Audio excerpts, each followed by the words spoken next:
Morning, afternoon. We had a very long discussion yesterday about dementia, and even those of you who weren't there, I think most people already know a great deal about dementia. Most of us have seen it in our families. Doctors, of course, have seen it numerous times. So in some ways, there's not much more to be said that is new. And we all know what dementia does to people and to families, and that, of course, is why we all want to avoid it. So I'm going to talk about something that's really a bit of a side issue, but it applies not just to dementia, but to lots of other areas in the assisted dying debate.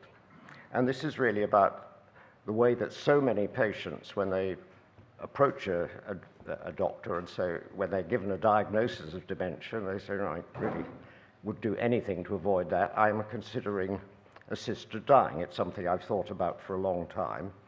And all too often, so it's to say I have no conflicts of interest at all too often the doctors say, oh, well, you're just depressed. You're having a bad hair day, you'll get used to it, you'll grow out of it. And usually these are doctors who don't have much experience of psychiatry. They're either GPs or they're oncologists or neurologists, and they say, you are depressed, and what you need is an antidepressant drug. And basically what this means is that they're telling patients that there's something wrong with their brain, there's a chemical disturbance, and that if they have an antidepressant drug, it'll put right this chemical disturbance, and they'll stop worrying about dementia. And this happens repeatedly. It also happens when they're given diagnoses of terminal cancer or chronic progressive neurological disease. And I've done quite a lot of assessments for people who want to go to Switzerland, and I think 30–40% of them are advised that at some stage they should have an antidepressant. And they're told this even if they've made it clear that this is not something they've just come up with. They've thought about this long ago, and they decided if they ever got these conditions, they would want to have an assisted death if it was available. And since about 80% of people in most European countries broadly support assisted dying, to suggest that all of them are in some sense mentally ill is really a bit of an insult. And if someone is facing a horrible diagnosis like slow death from dementia, is treatment really supposed to make them happy about it or make them even indifferent to it? A bit about the historical background of antidepressants. They're actually not very effective drugs. They came out in the late 1950s, and while they can be effective in a small proportion of people with a genuine depressive illness, which is to say something almost certainly wrong with their brain, the majority of what is called depression today is really understandable unhappiness. Most of the people who complain of depression have something to be depressed about. And to expect medication to do much about that, or to expect even counseling or psychotherapy to do much about it when the cause of the distress is obvious and unremediable, is really expecting rather a lot of medicine or psychotherapy. And this is a new development, because when I trained in psychiatry in the 1960s, we made a very clear distinction between depression that was understandable, which was the vast majority, and depression which wasn't understandable, even when you'd taken a good history, and we called that endogenous depression. And but the majority of it was obvious. It was a response to adverse events in life, of which there is no shortage, and we didn't really see it as suitable for antidepressants. And we didn't expect medication to be very helpful. And so we offered them generally support, psychotherapy, and of course a lot of these cases resolved because people get used to some situations, but they do not get used to the approach of dementia or to a prospect of a horrible end with metastatic cancer or things like motor neuron disease. These are not things that you can easily adapt to, and probably it's unreasonable to expect people to get used to them, even though, of course, some will do so. And we thought of endogenous depression as really obviously a brain disease, and the people with real endogenous depression look very depressed. I mean, you can see that their whole physiology is different. They're slow, they sit there, they don't make any eye contact. There's a fascinating video of a woman with manic depressive illness, one of these rare patients who cycles between mania and depression every 24 hours. And on the manic days, she's sitting there slapping her thighs, cracking jokes with the doctor, and laughing frequently. On the depressed days, she's sitting there like that and hardly making a sound. Difficult to argue that there was anything psychological about that. And as I say, antidepressants do work a bit for that kind of patient, but not really otherwise. And there's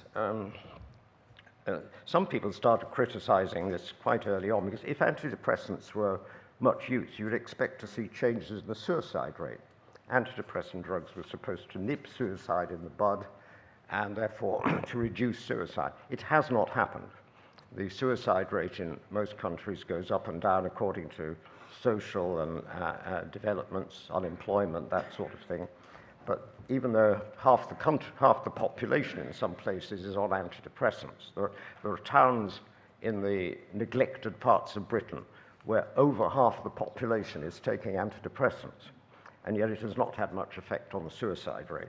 And many people think that whatever antidepressants do, they really don't have much effect on suicide. So the whole idea that people need antidepressants in this situation is really rather ill-founded.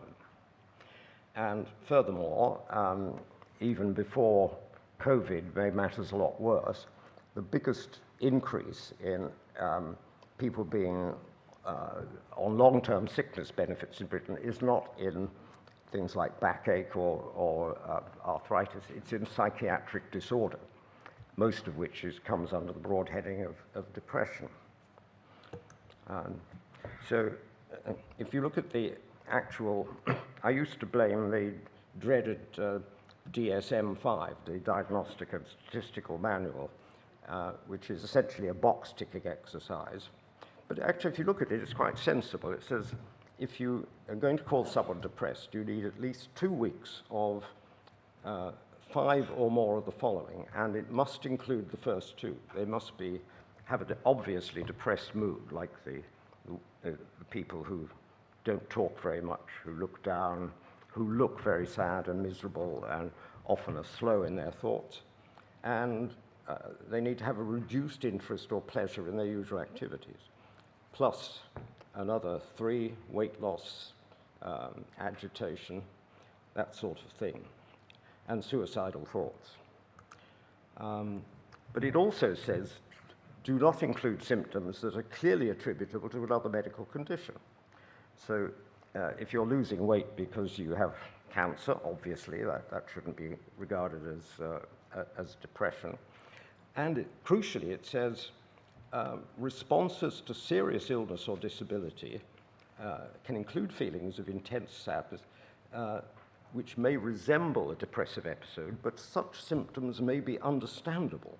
So it says that, and yet so often the people making these assessments don't take that into account, because it means you have to exercise clinical judgment rather than ticking boxes, and that's now rather unpopular, because if you make a clinical judgment, it can be criticized. If you tick a box, it can't. And box ticking, I'm afraid, is now the default method of psychiatric diagnosis, and it's not a good idea. Because typical patients with Alzheimer's do not actually come, early Alzheimer's, they don't come across as sad. They basically say, I've had a very good life, as most of them have, and I want to avoid a horrible death. And they are often quite cheerful if they've made this decision a long time in advance. Far from losing interest in their usual activities, they try to keep them up. They may find it difficult to concentrate on reading or watching television, but they still do it. They make the most of their lives, and usually they sleep fairly well, and they enjoy their food. They're not agitated, and they definitely don't feel worthless. These are people who are usually proud of what they've done, and they've said, I've had a good life, I don't want a bad death. And the suicidal plans that they've made are not something that's just happened recently. It's something that they've thought about a long time ago. They thought about when they were well, and long before they became ill, long before they got any signs of dementia. And there's no specific evidence that antidepressants have any specific effect on depression in Alzheimer dementia, or that they make patients abandon their requests for assisted dying. Though, of course, quite a lot of patients do change their mind about assisted dying, or they say, well, I'm not planning to do it right away, but I'd like to have it in my pocket as a get-out-of-jail-free card, so that if things get really bad, I know that I can have an assisted death. And of course, we all know why people are much more afraid of dementia than cancer, because if you don't have dementia, you're still basically in control of what happens to you. By the way, is this 5:17? That's the number of minutes left, is it? Or am I over time? Or? No, all right, okay, I'm nearly there, sorry. Their main fear is not pain. It's losing control of everything. Dementia is very different, and I'll press on with this, because people who live by their intellect are particularly distressed by the prospect of losing it.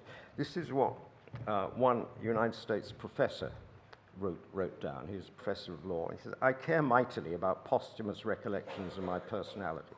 I strive to shape my life trajectory, including a dying process consistent with my personal vision of dignity.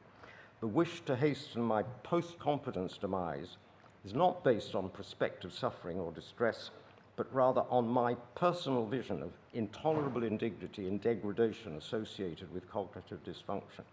In addition, it's important to me to avoid being an emotional, physical, or financial burden on my family and friends, even if they would willingly assume it. And most British citizens agree with him. We know from a survey about 20 years ago that most people say, if I'm sufficiently demented to be in a care home and I get an acute, life-threatening illness, I do not want the doctors to step in. I want them to let me die. But that's not what happens, as we've heard.